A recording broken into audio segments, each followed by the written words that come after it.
Bien, la famille Bexul 224, j'espère que vous allez bien. En tout cas, moi, ça va. Le porte-parole du gouvernement béninois, M. Wilfried Léandre Ungbeji, a répondu aux accusations venant du capitaine Ibrahim Traoré, accusant le Bénin d'abriter 2 bases militaires visant à déstabiliser l'AES, tout en accusant aussi la Côte d'Ivoire d'avoir un centre d'opération visant à déstabiliser l'AES. Donc le porte-parole du gouvernement béninois a dit quoi? Il dit c'est l'hôpital qui se moque de la charité. Les attaques terroristes enregistrées par le Bénin à ce jour, dont la grande majorité a été déjouée par nos forces de défense et de sécurité, sont l'œuvre des gens venant de l'autre côté de nos frontières avec le Burkina Faso et le Niger. Une chose est certaine, le populisme n'a qu'une seule vertu, c'est de déplacer les problèmes en faisant semblant de les régler. Tôt ou tard, les populations se rendront compte qu'elles ont été abusées. Le porte-parole du gouvernement béninois qui dit ça. Il dit que c'est du populisme. Il dit que c'est du populisme. Il dit au contraire,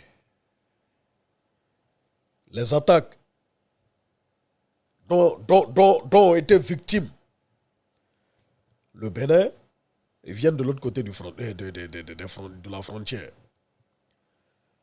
Donc lui il dit, c'est-à-dire, bon, ceux qui viennent attaquer, parce que bon, là, les accusations du capitaine Ibrahim Traoré, il dit les terreaux sont formés au Bénin. Les terreaux sont formés au Bénin dans 2 bases françaises. Ils sont formés là-bas. Il dit, ceux qui sont censés lutter contre les terreaux, il dit c'est eux qui les forment. Et ça au Bénin. Il dit il y a un centre des opérations en Côte d'Ivoire à Abidjan. On est tous d'accord que l'armée française est présente au Bénin et en Côte d'Ivoire. Au Bénin, ils disent plus qu'ils sont qu'ils coopèrent, qu'ils travaillent avec l'armée du Bénin dans le cadre de la formation et tout et tout. Vous comprenez un peu. Et en Côte d'Ivoire, ce n'est pas un secret qu'il y a une base militaire de la France. Maintenant, bon, ces différentes bases, ils sont dans des opérations de déstabilisation de l'AES. C'est là la grande question. Maintenant, bon, le capitaine Ibrahim Traoré a dit clairement qu'ils ont des preuves matérielles. Ils ont même des audios. Des audios où des militaires français forment des terreaux pour déstabiliser l'AES. Là, vraiment, pour tout trancher, aux yeux du monde, pour ne pas que ça soit une guerre de communication où les accusations quittent par-ci, par-là, tombent là-bas, voyez-vous.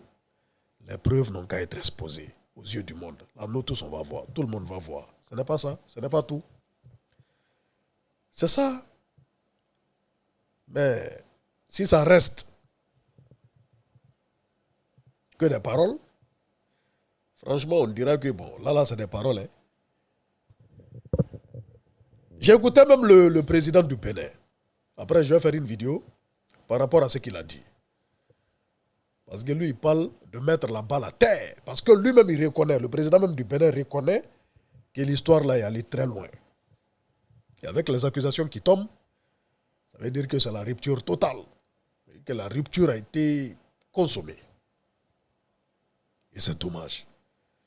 Et le président du Bénin, il a dit une chose que vous allez écouter dans la prochaine vidéo que je vais faire.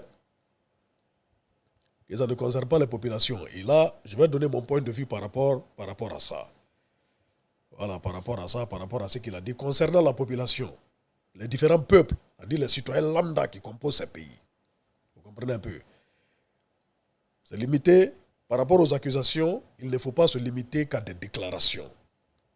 Comme il nous a dit que les preuves existent, On a envie de voir dedans.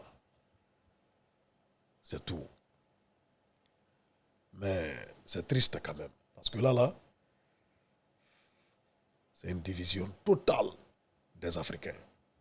Et ce n'est pas bon pour l'Afrique. Ça nous arrange pas, au fait. On est ensemble, la famille Peace and Love. Affaire à suivre. Big Soul 224 Guinée est fier.